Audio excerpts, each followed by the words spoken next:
ഭരണഘടനയെ അധിക്ഷേപിച്ചെന്ന പരാതിയിൽ മന്ത്രി സജി ചെറിയാനെതിരായ കേസ് വീണ്ടും അന്വേഷിക്കാൻ ഹൈക്കോടതി ഉത്തരവ്. ഭരണഘടനയെ അപമാനിക്കാനുള്ള ഉദ്ദേശമില്ലായിരുന്നു എന്ന വാദം ഹൈക്കോടതി തള്ളി. രാജിവെക്കണമെന്ന പ്രതിപക്ഷ ആവശ്യം സജി ചെറിയാനും തള്ളി.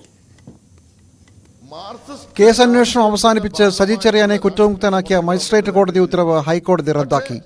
പ്രസംഗത്തിന്റെ ദൃശ്യങ്ങളുടെ ഫോറൻസിക് പരിശോധനാ ഫലത്തിന് കാത്തുനിൽക്കാതെ കേസ് അന്വേഷണം അവസാനിപ്പിക്കുകയായിരുന്നെന്നും പ്രസംഗ സ്ഥലത്തുണ്ടായിരുന്ന മാധ്യമപ്രവർത്തകരുടെ മൊഴി എടുത്തിട്ടില്ലെന്നും ഹൈക്കോടതി ചൂണ്ടിക്കാട്ടുന്നു. കേസ് അന്വേഷണം അവസാനിപ്പിച്ച മജിസ്ട്രേറ്റ് കോടതി ഉത്തരവ് നിയമപരമല്ല. ദൃശ്യങ്ങളിലൂടെ സജി ചെറിയാന്റെ പ്രസ്താവന വ്യക്തം. ഭരണഘടനയെ മാനിക്കുന്നതല്ല സജി ചെറിയാന്റെ പ്രസ്താവന.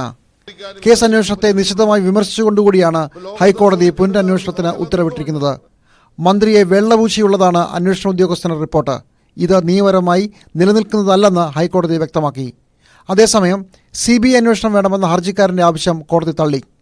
ഇതേ കേസിൽ മുമ്പ് കോടതി കേസെടുക്കാൻ ആവശ്യപ്പെട്ടപ്പോൾ മന്ത്രിസ്ഥാനം രാജിവെച്ച സജി ചെറിയാൻ ഇത്തവണ അതിന് തയ്യാറല്ല എന്ന നിലപാടിലാണ്. ബഹുമാനപ്പെട്ട ഹൈക്കോടതിയുടെ ഉത്തരവ് പഠിച്ച് അന്വേഷണത്തെ സംബന്ധിച്ചാണ് കോടതി പറഞ്ഞത്. ഏത് ഭാഗത്താണ് പോലീസ് അന്വേഷണത്തിൽ എന്തെങ്കിലും കുറവ് സംഭവിച്ചിട്ടുണ്ടെന്ന് കോടതി പറഞ്ഞിട്ടുണ്ടാവുമല്ലോ. ഞാനത് വായിച്ചിട്ടില്ല. ആ അടിസ്ഥാനത്തിൽ അന്വേഷിക്കട്ടെ. അന്വേഷിച്ച് വീണ്ടും റിപ്പോർട്ട് കൊടുക്കുമ്പോൾ വിഷയത്തിന്റെ ഫൈൻഡിങ്സിലേക്ക് പോകാത്തത്തോളം കാലം ധാർമ്മികതയെ സംബന്ധിച്ചുള്ള വിഷയമില്ല. അന്ന് ധാർമ്മികമായ കാര്യങ്ങൾ വെച്ചുകൊണ്ട് ഞാൻ രാജിവെച്ചു. ആ ധാർമ്മികമായ ഉത്തരവാദിത്തം കഴിഞ്ഞു. അതിനുശേഷം കോടതി വിധിയുടെ അടിസ്ഥാനത്തിൽ ഞാൻ തിരിച്ച് മന്ത്രിയായി. എന്റെ പ്രസംഗത്തിന്റെ ഭാഗത്തേക്കുള്ള ഫൈൻഡിങ്സിലേക്ക് ഇതുവരെ കോടതി വന്നിട്ടില്ല. കോടതിയുടെ വിധി അടിസ്ഥാനപ്പെടുത്തിയിട്ട് പുനരന്വേഷണം നടക്കട്ടെ. അതിന് ഞങ്ങൾക്ക് വേറൊന്നും ചെയ്യാനില്ലല്ലോ. ആവശ്യമായ നിലപാട് സ്വീകരിച്ചുകൊണ്ട് കോടതിയെ പൂർണ്ണമായിട്ട് അംഗീകരിച്ചുകൊണ്ട് മുന്നോട്ടേക്ക് പോവുക എന്നുള്ളത് തന്നെയാണ് അതിൽ ചെയ്യാൻ സാധിക്കുന്ന നിലപാട്. എന്താണെന്നുള്ളത് നിയമവിദഗ്ധന്മാരുമായി ആലോചിച്ച് ആവശ്യമായ നിലപാട് സ്വീകരിക്കും. പ്രതീക്ഷിച്ചതുപോലെ പ്രതിപക്ഷം മന്ത്രിയുടെ രാജി ആവശ്യവുമായി രംഗത്തുണ്ട്. പ്രഥമ ദൃഷ്ട്യാൽ ഭരണഘടനാ വിരുദ്ധമായിട്ടാണ് അദ്ദേഹം പറഞ്ഞത് എന്ന് വ്യക്തമാണ്. അപ്പോൾ പിൻവാതിലൂടെ ആദ്യം രാജിവെച്ച സജി ചെറിയാനെ പിൻവാതിലൂടെ വീണ്ടും മന്ത്രിയാക്കി നിയമിച്ച മുഖ്യമന്ത്രിക്ക് കൂടിയുള്ള മറുപടിയാണ് ഈ ഹൈക്കോടതിയുടെ വിധി. അതുകൊണ്ട് അടിയന്തിരമായി സജി ചെറിയാൻ മന്ത്രിസ്ഥാനത്ത് നിന്ന് രാജിവെക്കണം. കാരണം ഒരു അന്വേഷണം നടന്നപ്പോൾ നേരത്തെ മന്ത്രിക്ക് അനുകൂലമായ റിപ്പോർട്ട് കൊടുത്തു. ആ റിപ്പോർട്ട് സ്വീകാര്യമല്ല എന്നാണ് ഹൈക്കോടതി പറഞ്ഞത്.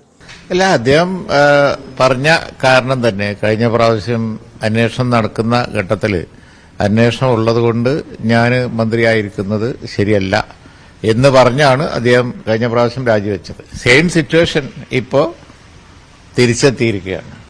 ഈ കേസിൽ സുതാര്യമായിട്ടുള്ള അന്വേഷണം നടക്കണം.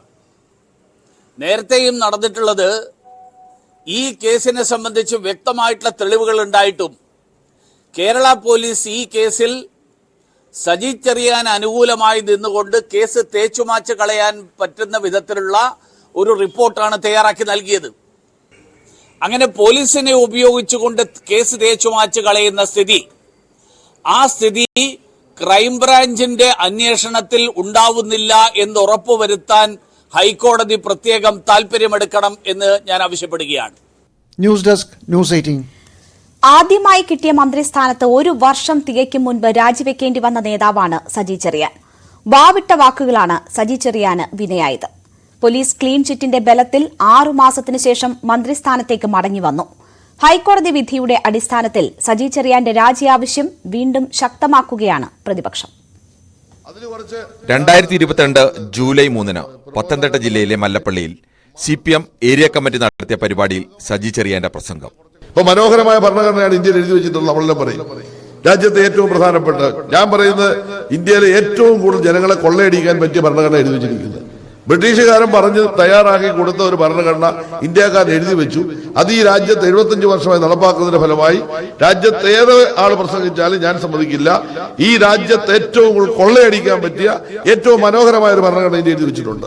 സാധാരണ നിലയിൽ സൈദ്ധാന്തിക വിഷയങ്ങളൊന്നും പറയുന്ന നേതാവല്ല സജി ചെറിയാൻ. സാധാരണ ജനങ്ങളുടെ ഭാഷയിലാണ് പ്രസംഗവും. പക്ഷേ അന്ന് കൈവിട്ടുപോയി. വിഷയം ഭരണഘടന ആയതിനാൽ വിവാദവും കേസുമായി. രാജി ആവശ്യം ഉയർന്നു. തൊഴിലാളി അവകാശങ്ങളാണ് പറഞ്ഞത്. ഭരണഘടനയെ ബഹുമാനിക്കുന്ന ആളാണ് തുടങ്ങിയ ന്യായീകരണങ്ങളൊന്നും ഏശിയില്ല. കേസായതോടെ രാജിവെക്കാൻ പാർട്ടി നിർദ്ദേശിച്ചു. 2021 മെയ് 20 മുഖ്യമന്ത്രിക്കൊപ്പം സത്യപ്രതിജ്ഞ ചെയ്ത് അധികാരമേറ്റ സജി ചെറിയാൻ 2022 ജൂലൈ 6 മന്ത്രിസ്ഥാനം രാജിവെച്ചു. പ്രസംഗത്തിൽ മനഃപൂർവ്വം ഭരണഘടനയെ അവഹേളിക്കാൻ സജി ചെറിയാൻ ഉദ്ദേശിച്ചിട്ടില്ലെന്ന് പോലീസ് കണ്ടെത്തി. കേസ് അവസാനിപ്പിക്കാൻ Thiruvalla first class judicial magistrate കോടതിയിൽ അപേക്ഷ നൽകി. പോലീസിന്റെ ക്ലീൻ ചിറ്റ് കിട്ടിയതോടെ കോടതി തീർപ്പിന് മുമ്പ് സജി ചെറിയാനെ വീണ്ടും മന്ത്രിസഭയിൽ ഉൾപ്പെടുത്താൻ പാർട്ടി തീരുമാനിച്ചു. ധാർമ്മികതയുടെ പേരിലായിരുന്നു രാജിയെന്നും തെറ്റുകാരനല്ലെന്ന് കണ്ടെത്തിയതിനാൽ തിരിച്ചെടുക്കുന്നു എന്നുമായിരുന്നു CPM വിശദീകരണം. രാജിവെച്ച 182-ാം ദിവസം 2023 ജനുവരി 4-ന് സജി ചെറിയാൻ വീണ്ടും സത്യപ്രതിജ്ഞ ചെയ്തു. മന്ത്രിയാക്കാനുള്ള ശുപാർശ അംഗീകരിക്കാൻ ആദ്യം മടിച്ച ഗവർണർ ഭാവിയിൽ ഈ വിഷയത്തിൽ തിരിച്ചടിയുണ്ടായാൽ ഉത്തരവാദിത്വം സർക്കാരിനാവും എന്നറിയിച്ചാണ് സത്യപ്രതിജ്ഞയ്ക്ക് അനുമതി നൽകിയത്. Political desk, news 18.